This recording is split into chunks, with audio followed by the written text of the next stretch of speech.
ஈஷா கிராமோற்சவம் என்ற பெயரில் தமிழகம் முழுவதும் 6 மாவட்டங்களில் நடைபெற்ற மண்டல அளவிலான விளையாட்டுப் போட்டிகளில் ஏராளமான கிராம மக்கள் ஆர்வத்துடன் பங்கேற்றனர்.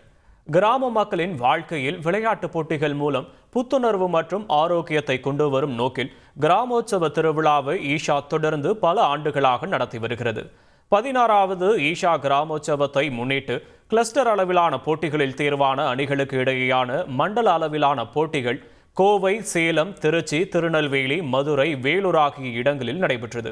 திருச்சியில் நடைபெற்ற போட்டிகளில் பங்கேற்ற விளையாட்டு வீரர்களுக்கு நகர்ப்புற வளர்ச்சித்துறை அமைச்சர் KN நேரு வாழ்த்து தெரிவித்தார்.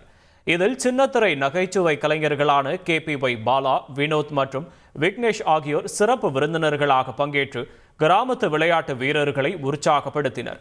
வேலூரில் நடைபெற்ற போட்டிகளை VIT கல்லூரியின் துணைத் தலைவர் செல்வமும், திருநெல்வேலியில் நடைபெற்ற போட்டிகளை பாளையங்கோட்டை சட்டமன்ற உறுப்பினர் அப்துல் வஹாபும் துவங்கி வைத்தனர். இதில் பிரபல நகைச்சுவை நடிகர் புகழ் சிறப்பு விருந்தினராக பங்கேற்று வெற்றி பெற்ற அணிகளுக்கு பரிசுகளை வழங்கினார். அதேபோல் கோவையில் நடைபெற்ற போட்டிகளில் சிறப்பு விருந்தினராக பிரபல சின்னத்திரை தொகுப்பாளரும் நடிகருமான ரக்ஷன் பங்கேற்றார்.